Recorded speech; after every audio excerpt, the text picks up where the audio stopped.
बीएमआरआय मेडिकलमध्ये अपात्र करता येत नाही। हायकोर्टाचा स्टाफ सिलेक्शन कमिशनचा वैद्यकीय अधिकाऱ्यांना नोटीस। केवळ त्वचेवर डाग असल्यामुळे वैद्यकीय चाचणीतून याचिकाकर्त्याला अपात्र करता येत नाही, असं मुंबई हायकोर्टाच्या नागपूर खंडपीठानं नमूद करत प्रतिवादींना नोटीस बजावली आहे। हायकोर्टानं स्टाफ सिलेक्शन कमिशनवर चांगलेच ताशेरे ओढत खडे बोल सुनावले। प्रतिवादींना हायकोर्टानं 12 डिसेंबर पर्यंत उत्तर सादर करण्याचे आदेश दिले। या प्रकरणी न्यायमूर्ती नितीन सांबरे आणि न्यायमूर्ती वृषाली जोशी यांच्या समक्ष सुनावणी झाली। याचिकाकर्त्याची आर्मीमध्ये हेड कॉन्स्टेबल पदासाठी स्टाफ सिलेक्शन कमिशन मार्फत निवड झाली, परंतु केवळ त्वचेवर डाग असल्यामुळे याचिकाकर्त्याला वैद्यकीय चाचणीत अपात्र करण्यात आले।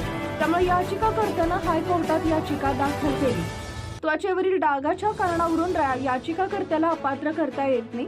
राजस्थान हायकोर्टाच्या जोधपूर खंडपीठानं दिलेल्या निर्णयाच्या आधारावर याचिकाकर्त्याला वैद्यकीय चाचणीतून अपात्र करता येत नाही, असं नागपूर खंडपीठानं नमूद केलं। हायकोर्टानं केंद्रीय गृह मंत्रालय, सीआरपीएफचे महासंचालक, स्टाफ सिलेक्शन कमिशन, वैद्यकीय अधिकारी व इतर प्रतिवादींना नोटीस बजावून 12 डिसेंबर पर्यंत उत्तर सादर करण्याचे आदेश दिले। याचिकाकर्त्यातर्फे ॲडव्होकेट स्वप्नील वानखडे यांनी बाजू मांडली। सत्यशोधक न्यूज चॅनलसाठी मुख्य संपादक Santosh Gavai, Akola.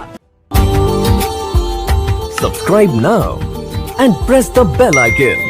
Never miss an update.